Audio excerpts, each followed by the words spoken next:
Pledge allegiance to the flag of the United States of America and to the republic for which it stands, one nation, under God, indivisible, with liberty and justice for all. All right, thank you for coming this evening. We have no one who signed in wishing to speak, so we'll go right to, and no written communication, so we'll go to our special committee reports. Simon? We had a capital committee meeting last week to discuss looking over our building condition survey, which we're required to do every 5 years. So we started going through that information. We got an update on where our debt service is and when it's cycling off and how that may play into any future capital projects. So we're meeting again next month. In the interim, we're actually all going to be going through the building condition survey, looking at all the different priorities that have been outlined in it, and come back and see what everyone's thoughts are in terms of a future capital project. So, Mrs. Conley, if I left something out, please, or Dominic, please add. Thank you. Were there any other committee meetings for the last 2 weeks? We can go to our superintendent's report. The initial report scheduled would be health, phys ed, and athletics. And Kyle, please go right ahead. Timing, it just shut down on me, but it's okay. typical technology sometimes. Take me 1 minute, I apologize. But thank you for giving me the opportunity to speak tonight and to talk about our health, physical education departments as well as our athletic department. And as soon as this gets going, but thank you also for the board for your support in supporting our programs this past year and obviously in the future. And I have to also give a thank you to my staff that's here tonight because we have some great quality educators as well as coaches that work for our district. So as soon as this is up and running again and not shut down, and we'll get started. Will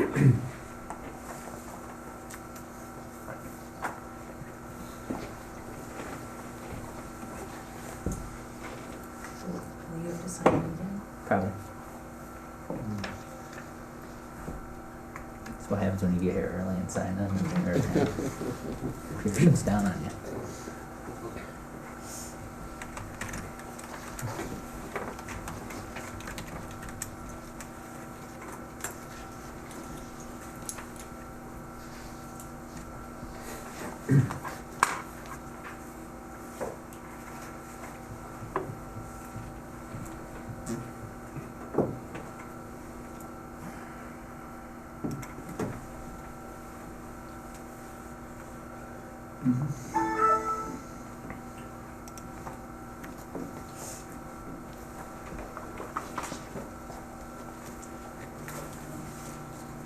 It just seems like forever. It's really only for you. It's okay. Kyle's just building up the momentum. It's all right. We just go with it. I You're building guess. up the anticipation, aren't you, Kyle? That's I am. That's your tactic. I like that. A lot of folders here. I apologize.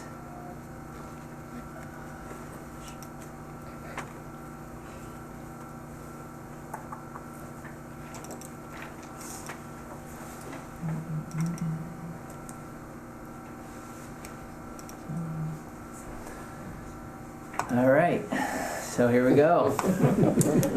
Tonight's presentation will include, I'll talk about our comprehensive school physical activity program as well as our health program. And I speak not only just about physical education and health education with that, but you're gonna see how comprehensive our program is at Amherst Central School District.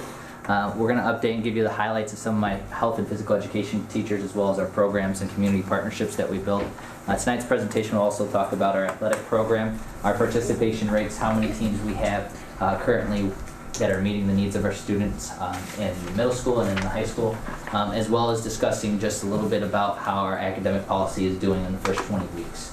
And then also we'll talk about some of the championships, individual championships, program highlights that we're currently doing within our athletic department and meeting the needs of our student athletes. So first, Our mission of our physical education and health education is really to educate and provide opportunities for students to become lifelong learners of health and wellness. And you know, people say a picture's worth 1,000 words. That's why I created a little bit of a slideshow. And through the slideshow, you're going to see that our physical education and health education programs aren't just happening inside the classroom. They're happening with many opportunities outside of the classroom and in our community. And I'll speak a little bit more about that comprehensive program after this slideshow. So let me start this for everybody. And I apologize, you're getting it blown out really quick here. There we go.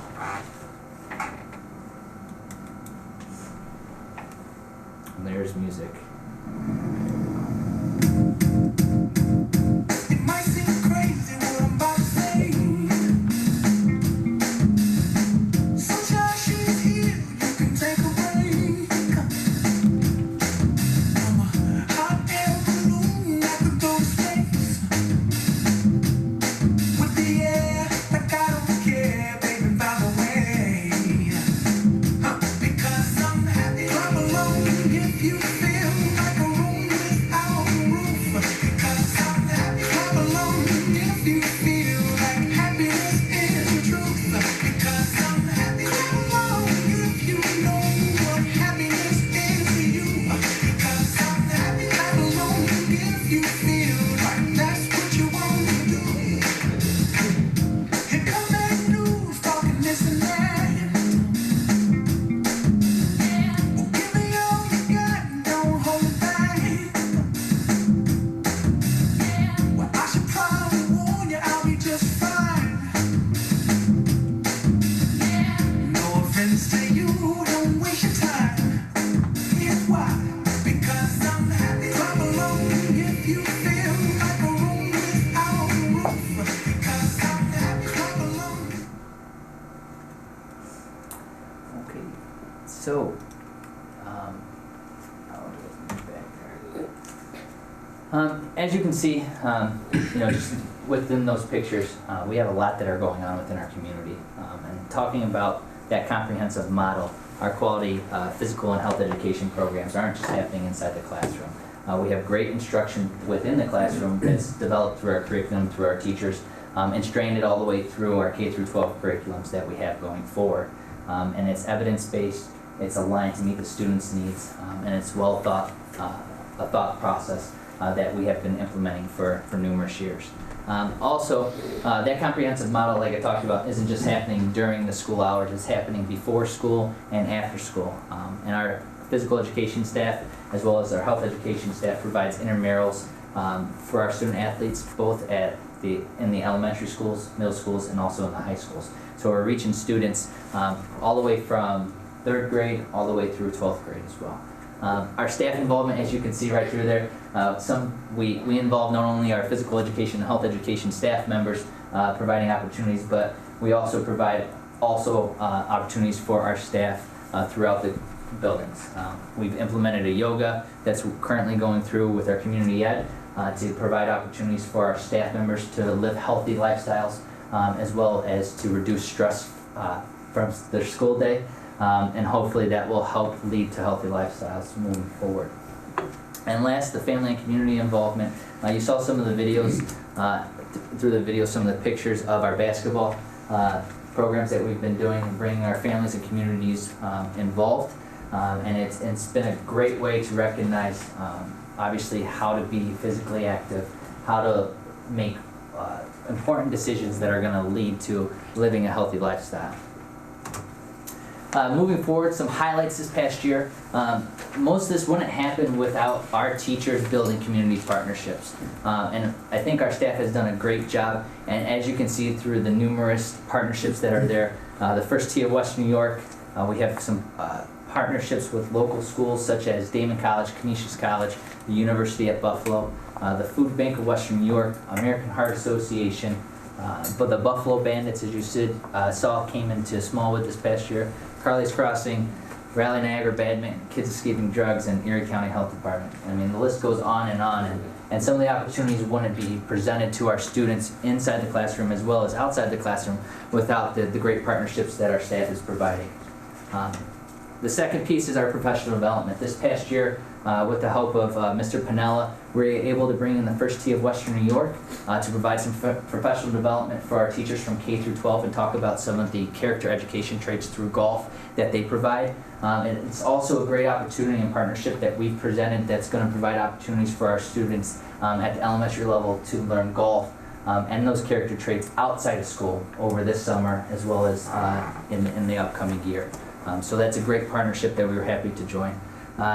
And one of the other things I'm very, very proud of is our Western New York PE Consortium. One of my first goals in taking over this job this past last year was to showcase the great things that we do here at Amherst across Western New York. And we were able to organize and provide a professional development for over 52 physical education teachers in Western New York at Windermere Boulevard School in February. Kudos to Jennifer Higgins, Nicole Sidebottom, and Christy Grossman, who provided that professional development. And that included a Ninja Warrior and physical education, implementing yoga and how we do it from a K through 12 curriculum. And then we also partnered with Star Point Central School District and brought them in to talk about team teaching and challenge level games. Moving forward, our athletic program, and we'll talk a little bit about the Amherst Central School District athletic program. As you can see, our mission is to foster the quest for excellence by creating an educational and competitive experience within Amherst, within an atmosphere of sportsmanship. I apologize.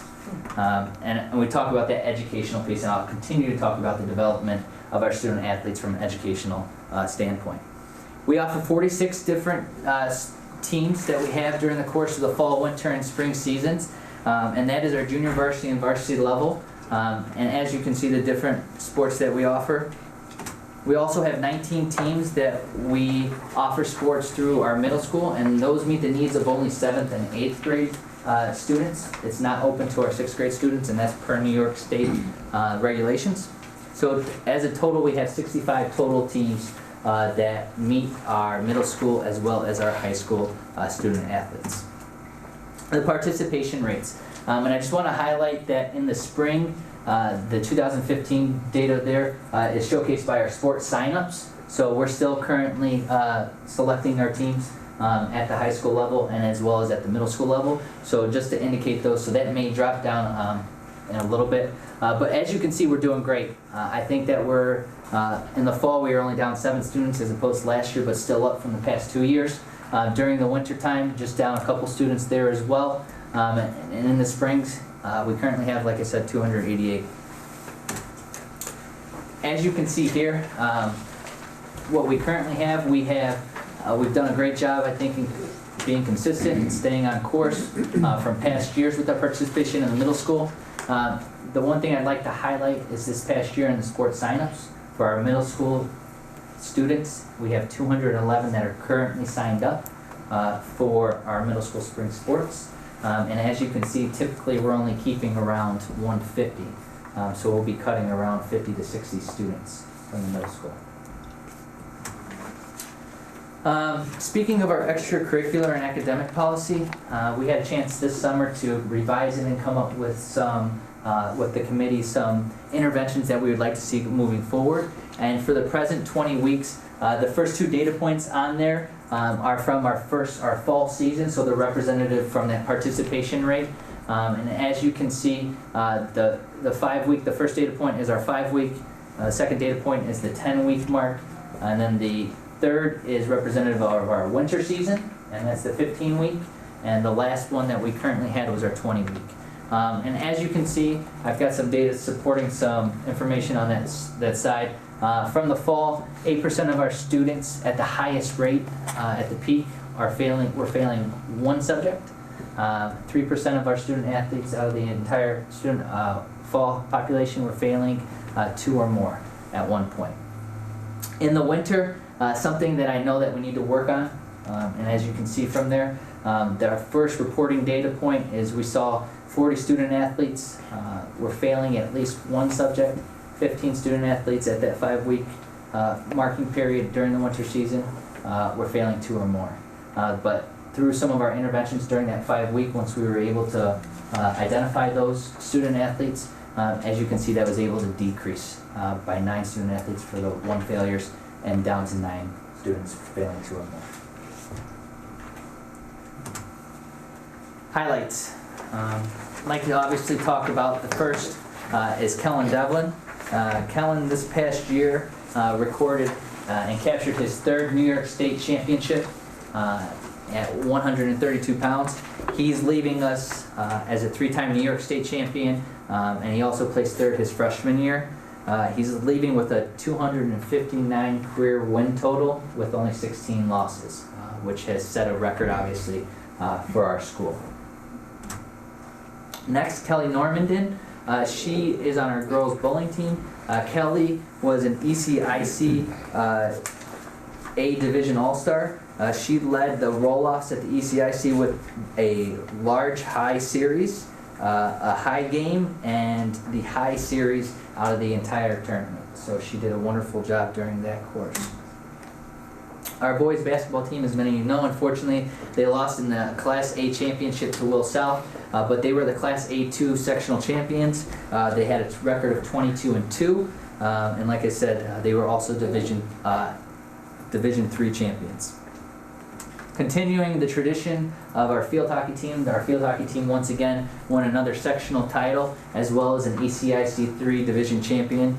They were 16-3-1 on the year, and I believe that is their 3rd Section 6 championship in a row as well. And finally, the other highlight was our boys swimming team were ECIC Division 3 champions. It was their 1st division title since 2001, so it was an exciting season for our boys swimming. They put a lot of work in, and the outcomes were very positive. I also like to highlight our student athletes who are continuing their athletic career onto the next level. McKenna Rushford from our girls lacrosse team is going to the University of Cincinnati to continue her academic and athletic career. She was a student athlete that signed a national letter of intent and will receive an athletic scholarship. The second is Chloe Catone from our girls lacrosse team. She'll be going to St. Bonaventure University on an athletic scholarship as well. Amadi Ikapisi from our boys basketball team will continue his basketball career on an athletic scholarship at St. Bonaventure University.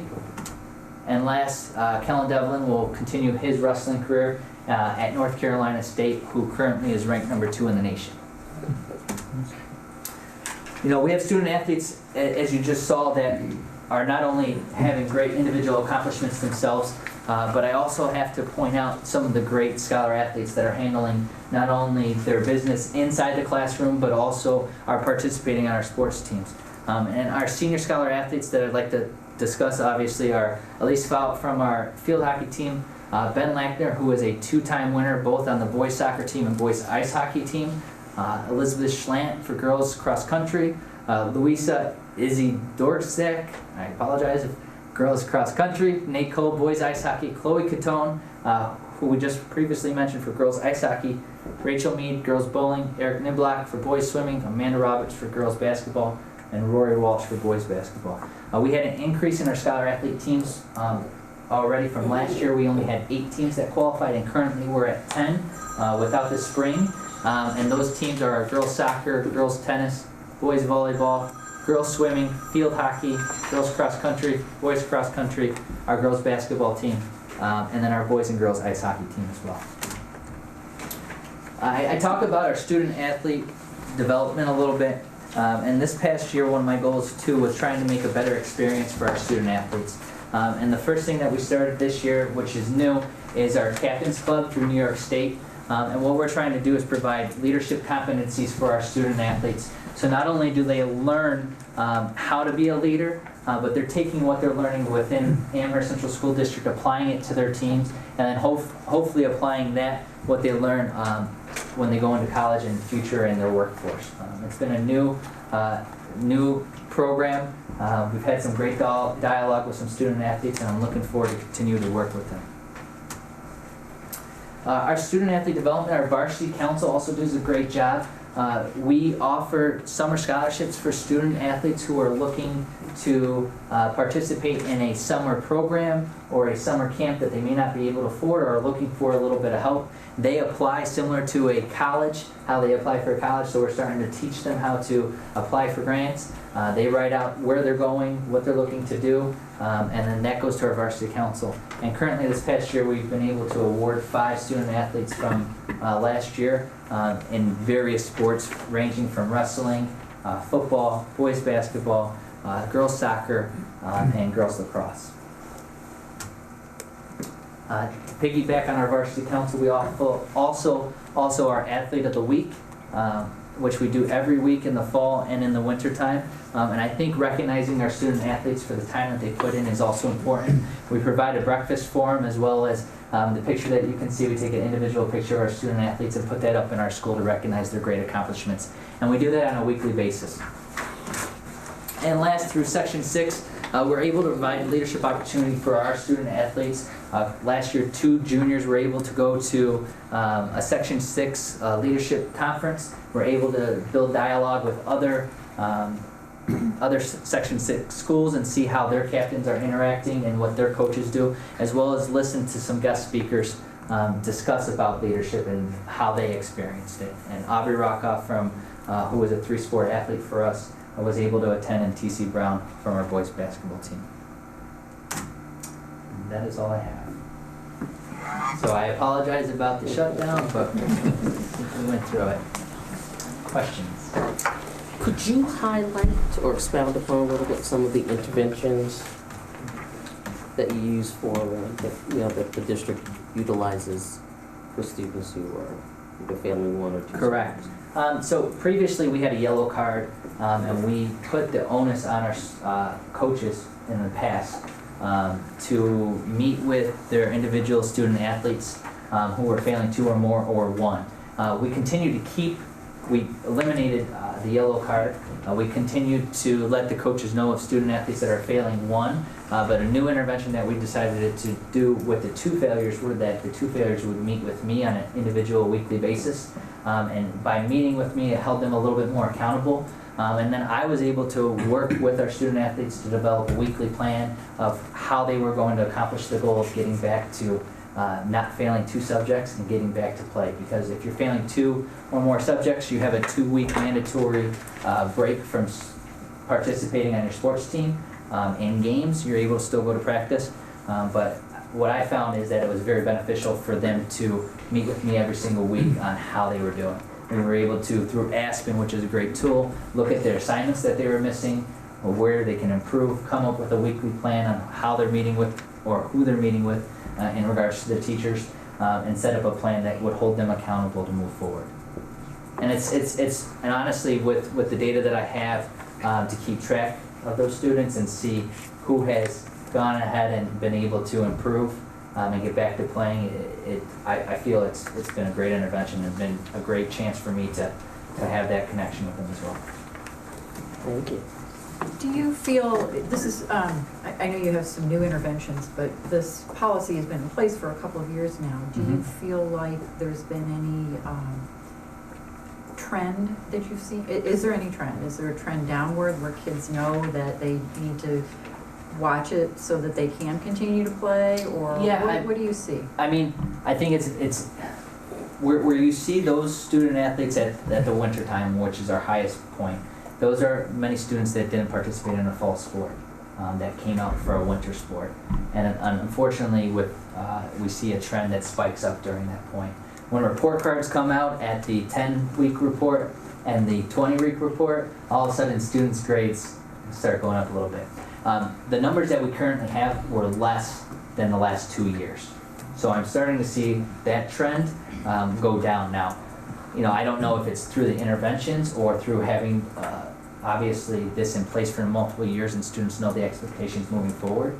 But the trend with looking at the numbers and comparing them this year as opposed to last year has gone down, which has been great. So what happens to the students after the 2 week? If they're still failing, they still cannot participate, and it continues. So we had Unfortunately, we would have some student athletes that were unable to continue to pass to get back and were ineligible to participate in an event for their team throughout the 5-week period. But they can still practice though. They can still practice, yes. One more question. Yeah. Can you define what it takes to become an athlete team? Student? For a scholar athlete? Athlete team. Yep, a scholar athlete team is a 90 or above unweighted GPA. So what the state asks for, and I'll go back for each individual team, such as our girls soccer, you would have to, the total team, their unweighted grade combined would have to be at least a 90 or above. So, and it doesn't take any weighted grades. Are we, I'm just thinking here, but are we doing students a disservice by letting them practice and not play? And I'm not talking about the playing part, I'm talking about the practicing part. Because that's the real time-consuming part where you could be doing work Right. to improve the grades. I mean, is that where you were going with that? No. I'm just wondering if the I was policy. wondering whether, my hope was that having this in place and kids knowing that this would be an outcome, they would keep up before they were failing. That was my hope. And the other addition this year too is that it carried over from 1 year Correct. to the next, So which we for had this not year- done So in the past. So they can't slip at the end of the year and think they're gonna come back in the fall. What you do at the end of the year affects them. which would be, I think, that we'll see another intervention that will help to decrease the amount of students that are unfortunately not meeting their academic needs. Now, to answer your question, do I think that we're doing a disservice? Each team also has their own individual rules for their teams. So I know that many coaches who have seen that their students are failing and not meeting it have told them not to come back to practice until their grades are back up. But unfortunately, we did not put that into the policy moving forward. Because remember, this is an extracurricular policy, so it affects all extracurriculars, including music, arts, and athletics. And also you could make the argument that that becomes a motivator. So if you remove it, sometimes, good, bad, or indifferent, the athletic portion is what's keeping some students engaged. So if they're not able to even practice, that might remove them more. It kind of energizes them. You've got to do this so you can get back on the field, the court, the pool, wherever you're playing at. So well, probably if it's a continual thing, that might be something else that might be more of an issue going forward. Dr. Ilg, I have a question in a different area. District-wide, are there any initiatives at, say, 4th, 5th, 6th grade to encourage boys and girls to, as feeders, to spur their interest in certain sports, which obviously leads to greater participation when they're older, or Yeah. tie in with the town leagues at all? I think that we do a great job with our intramural programs to provide opportunities through team sports at the elementary as well as in middle school.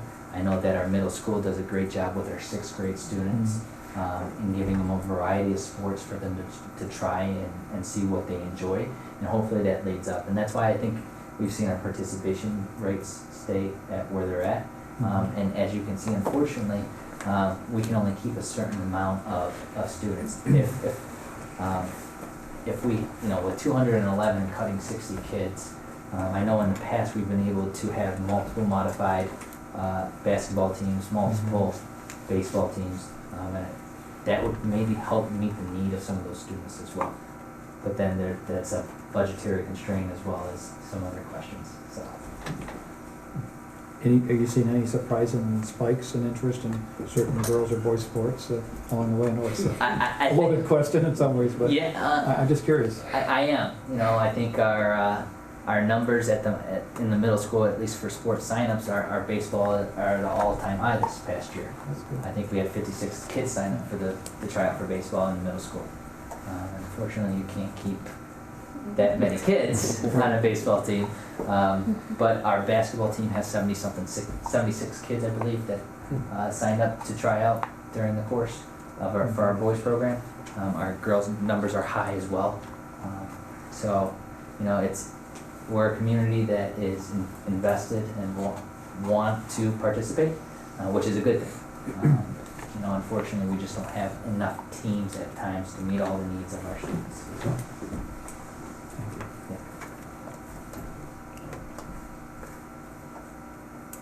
Thank you very much. Thank you very much. Thank you, Ken. Thank you. Right forward with Melanie for an update on the budget.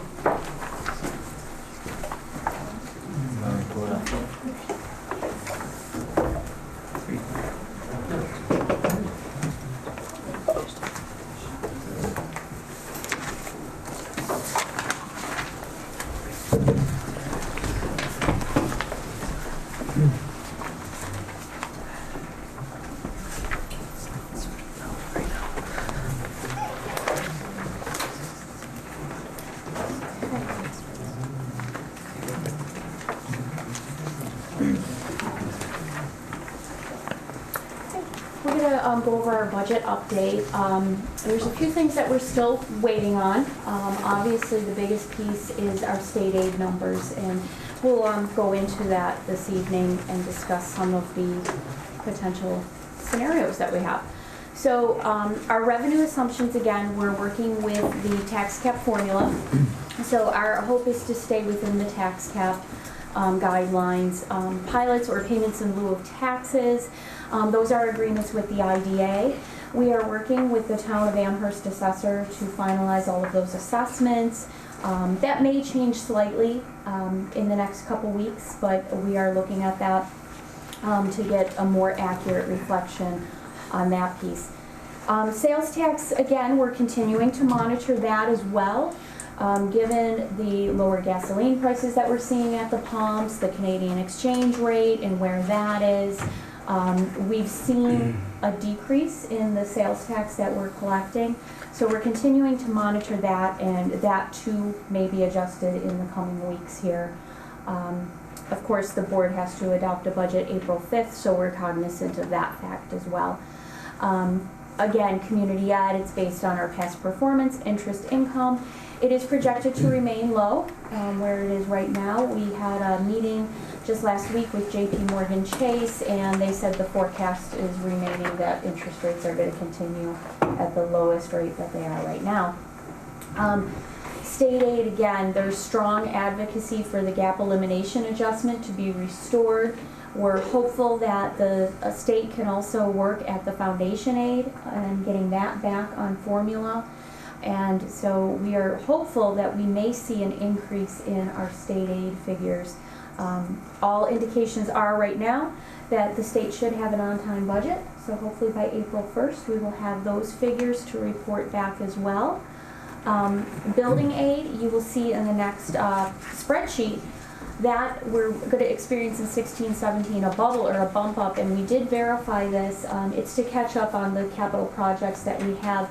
So in essence, it really is a gift for us in 16-17, you'll see, and that's really what's putting us, as Dr. Frazier likes to say, in a sweet spot for 16-17. The out years is what we need to focus on, 17-18 and 18-19, because of course building aid will go back into relation to where it should be, so we'll have some tough years ahead if all projections pan out to where we're thinking. This is a little small, but let's see if I can zoom in here a little bit. There we go. So you'll see I highlighted it in red, the building aid again. Currently we're receiving about 2.6 million, next year 4.6 million, and then thereafter it'll stabilize to just over 3 million.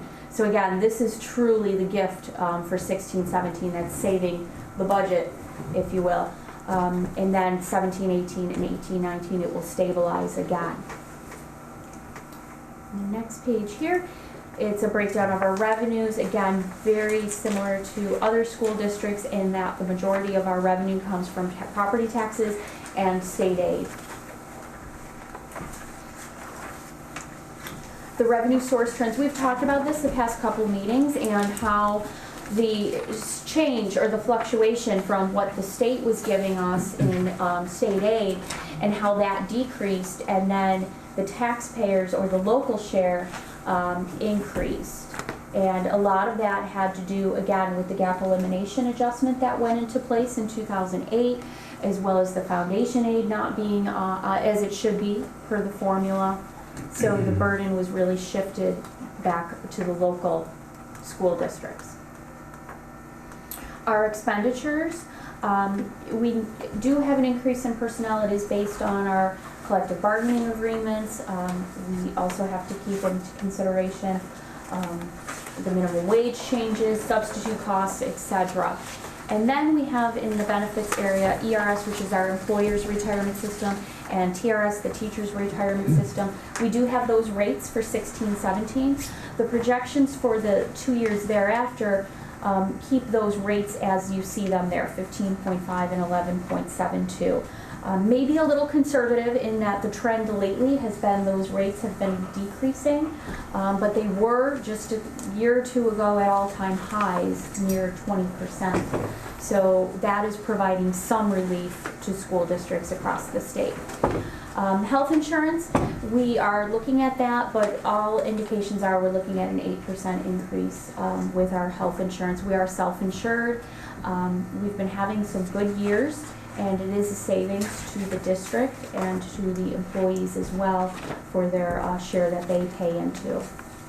Workers' comp, we are seeing a rate decrease of 7.29%. And then again, general support and instruction, we are seeing 2% increases in those areas. BOCES, this is new news.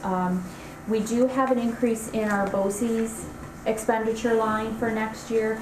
It's a couple reasons, mainly the increased participation. We have more students participating in our Harkness programs, special ed students that have some needs as well that can be serviced through BOCES. And BOCES has a small cost structure increase as well. One thing we can say about the local BOCES is they're very cognizant and aware of the financial constraints that are put on school districts, and so their price structures usually do reflect what we are experiencing. So they do keep those pretty reasonable for school districts. The future years I've modified. I went back and looked at the trends over the past several years, and we've been averaging about an 8% increase in BOCES. Again, cost structure as well as participation. So I put that in for the future years just as a projection. Obviously, as we fine tune those and we know our actual costs, we do change those, but just so we have something to look at and to keep and to take into consideration. Transportation, that's based on our contract, and debt service is also based on our capital projects that we did the borrowings for. So these are the numbers that reflect those conditions for the various areas of our expenditures. So overall, a 3.08% increase for 16-17, and then 17-18 and 18-19. You can see those numbers based on many projections and assumptions that we just discussed. Breakdown of our expenditures, again, very typical of a school district. 75% of our budget is personnel and benefits, because we are mainly dealing with salaries of our teachers and staff. So you can see here the budget and the gaps that we're looking at. For 16-17, $434,000. Again, a lower number than we're used to seeing, mainly contributed to the increase in the building aid.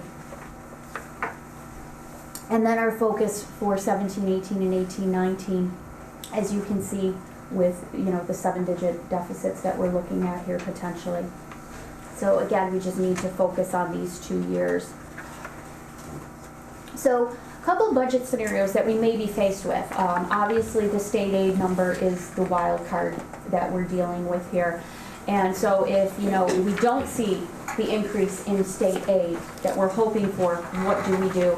And if we do see an increase in state aid, what do we do? So that's what we're going to talk about here in these next couple slides.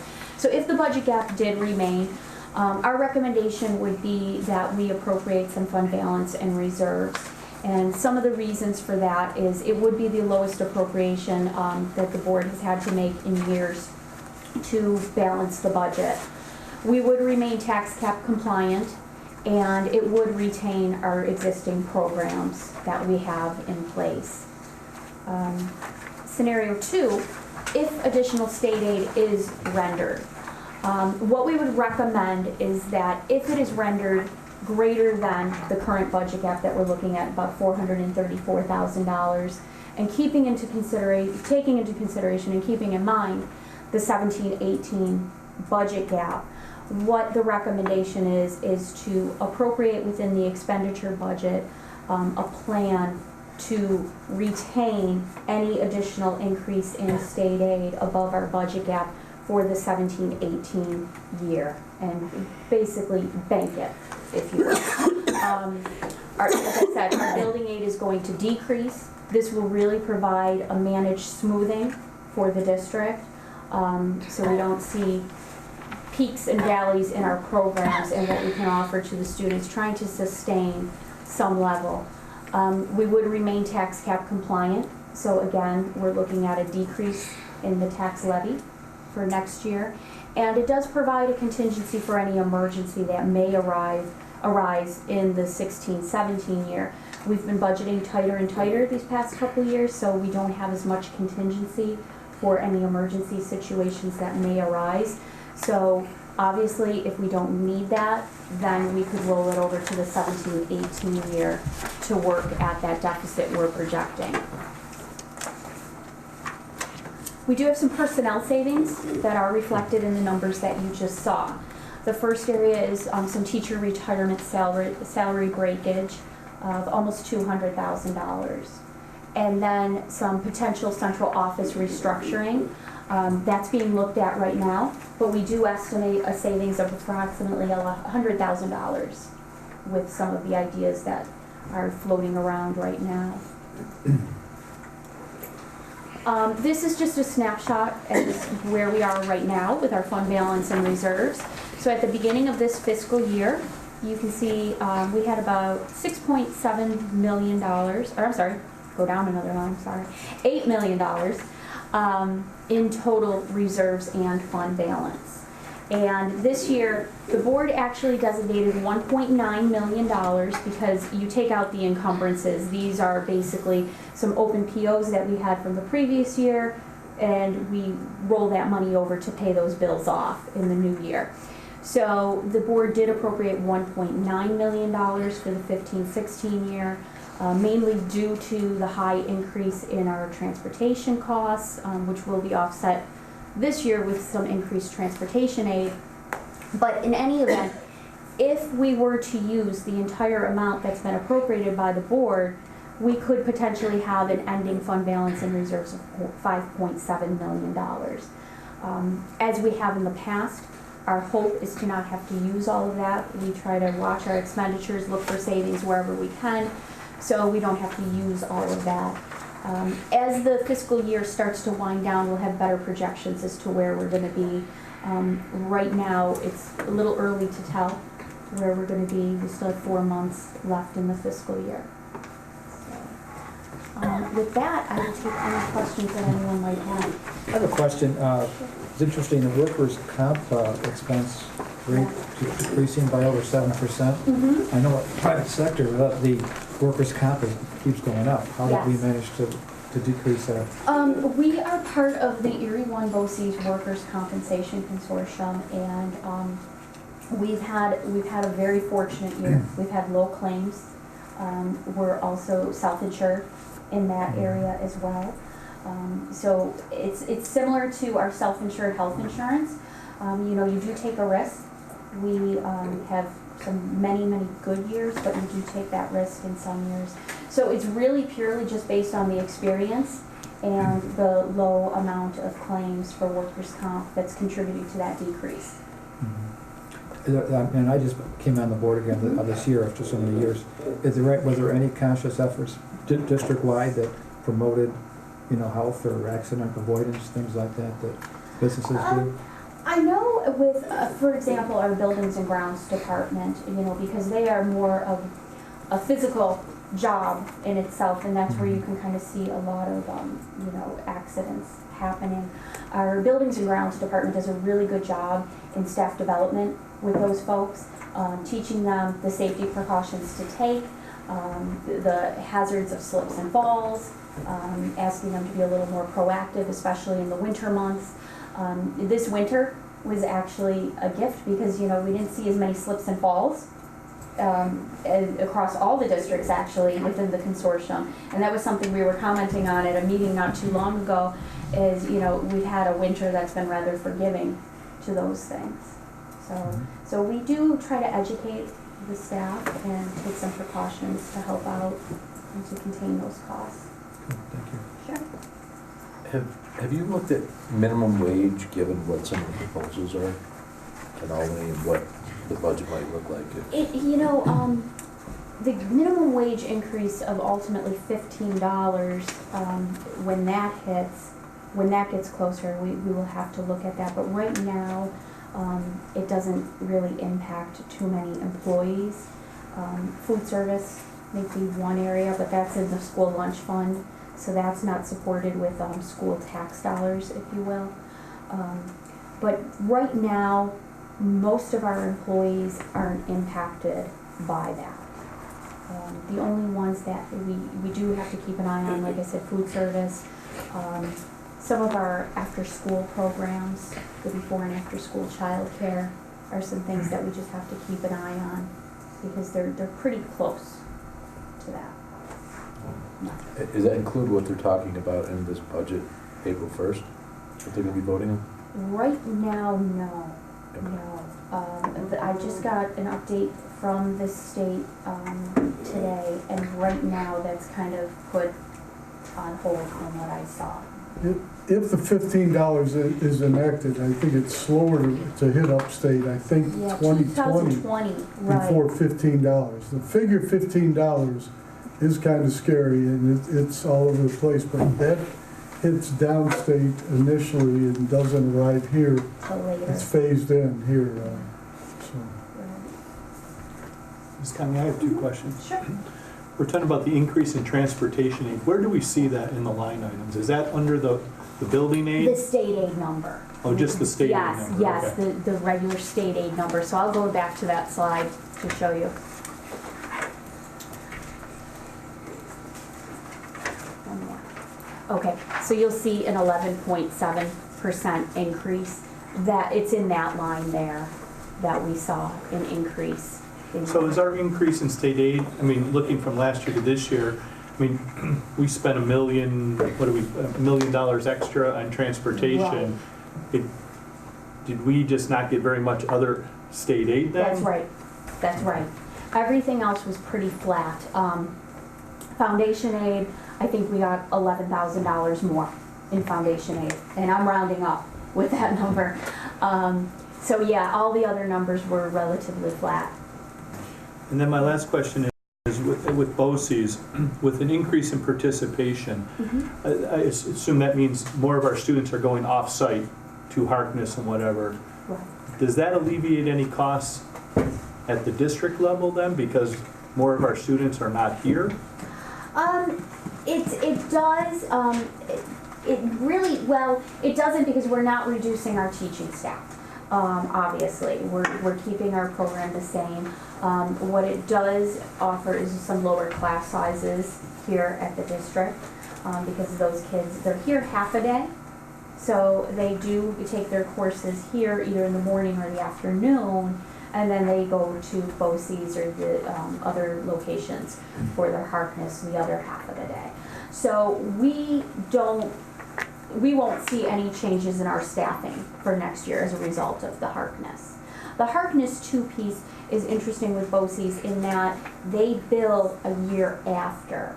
So what we're paying next year is for the kids that are going this year actually, and it went up from 14-15 to 15-16 and thereafter. All the other pieces with BOCES though are billed in the year in which you incur it. Harkness is the only piece that lags a year. And you'll see over here in the state aid number, even for 17-18, it's going up.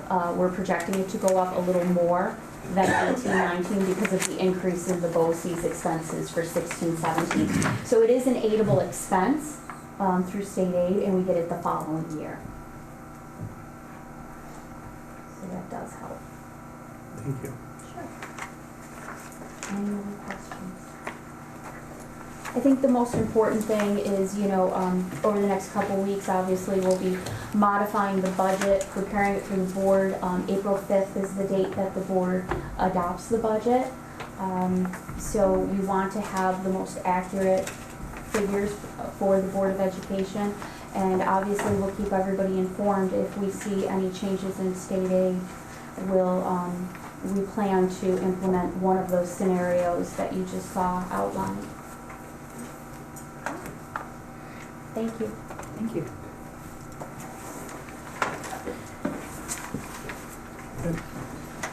I think Tony is just going to have a few remarks about summer school. We've had elementary principals for the last 2 meetings doing presentations. I think there were some questions, and that led Tony to look to revise summer school offerings at the elementary levels. Yeah, so just a quick update. You may have noticed Mr. Pigeon and I walked in late to the meeting. The reason we were late is we were both over at the District Orchestra Festival at the high school. And I noticed 2 of our board members are in attendance at the District Orchestra Festival. So I wanted to apologize for the scheduling conflict. I know it puts some folks in an uncomfortable position to have to choose, and we will make sure we alleviate that concern in the future. But they are off and running and off to a good start. As it relates to summer school, I just wanted to provide you with a quick update. Initially, we talked about 3 separate programs. We had a summer scholars program that has been open to district students at the elementary level, typically housed at Windermere. It's an enrichment type program, camp program, offers a lot of good opportunities. We've had a UB reading program historically, which is for students that are identified by district administration by need to participate in an intensive reading remediation program through the UB Department of Literacy. And then Dan Lewis presented a new program that was initially targeted for Smallwood students, and we put our heads together as an administrative staff, and we've come up with 3 really good programs that will be available to all of the district elementary students for this summer and in subsequent summers. So our plan, as it stands right now, we're still refining some of the details, but we plan to offer the summer enrichment program for up to 75 students district-wide, and that would be a 2-week program that is a full-day program, and we would have 3 sessions of that for 6 weeks, every 2 weeks a new session starting.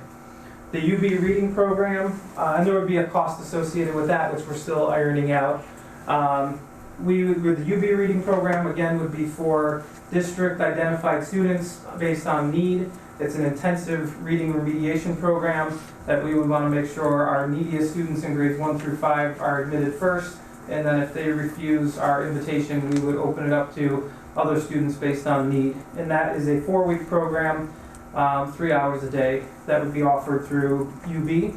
And then our additional program, the 3rd one, is going to be focused on math and ELA remediation and enrichment. Not enrichment, math and ELA curriculum remediation. And that will be up to 100 students to come in, and basically we want to prevent what we see as a regression sometimes in the summer due to a lack of involvement in school-based activities for some kids. And our goal would be to have 100 students participate per session, and we would look to offer 2 sessions, so a total of 200 kids during a week in July and early August, and that would be a half-day program for 2 weeks.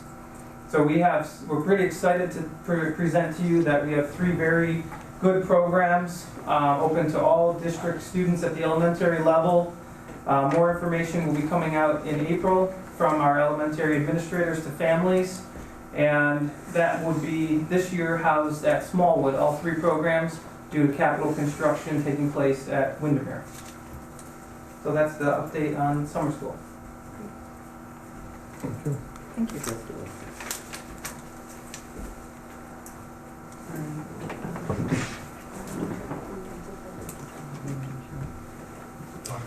Just one quick, so the summer scholars would have a cost, but UB reading and the math and EL ELA piece would not. There's a cost for summer scholars and our Amherst Math and ELA one. Okay. The UB program is free.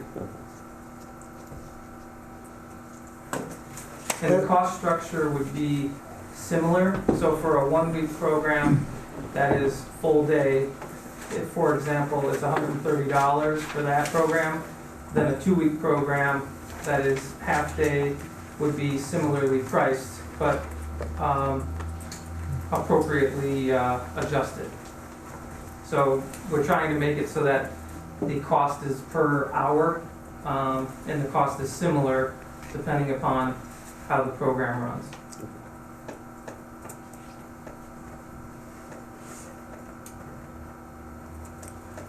Last thing under the superintendent, I just wanted to have a sense from the board that you continue to support the exit poll. It is valuable information, certainly for me coming in.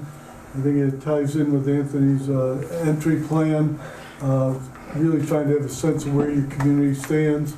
And really the costs are printing costs, which are through BOCES. So I would hope you continue to support that. I think it's a very worthwhile document that really helps the board understand the public's thinking as well as everyone else in the district as we look at budgeting.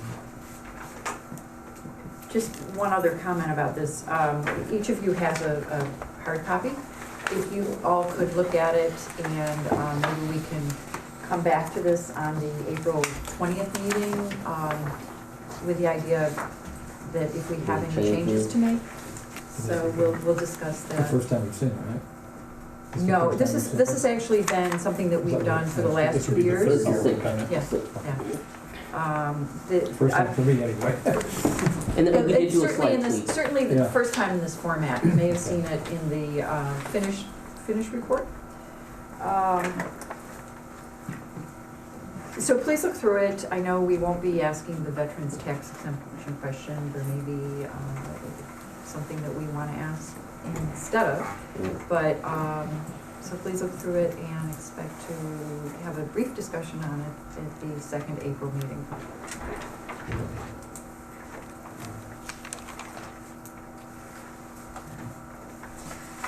All right, and with that, we can go to new business. Do I have a motion for new business?